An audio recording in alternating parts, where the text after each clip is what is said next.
Hello friend, मैं doctor NC Pawar, वरिष्ठ homeopathy चिकित्सक, सीएल पवार हॉस्पिटल जयपुर। दोस्तों, बदलते हुए मौसम और मानसून के कारण वायरल डिजीज़ अपने पैर पसार रही है।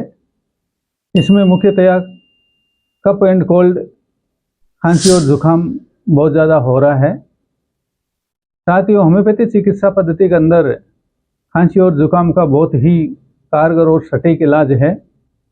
लक्षणों के आधार पर हम अगर होम्योपैथी मेडिसिन ब्राइनिया 200, पिपरसल्फ 200, काली बाइकोरोमिकम 200 इत्यादि मेडिसिनों का सेवन अगर सही टाइम पे और रेगुलर करें तो कुछ ही दिनों के अंदर कफ कोल्ड की समस्या ठीक हो जाती है और मरीज़ ठीक हो जाता है। साथियों, हमारे से संपर्क करने के लिए नीचे लिखे मोबाइल नंबर पे ऑनलाइन ऑफलाइन संपर्क कर सकते हैं। धन्यवाद।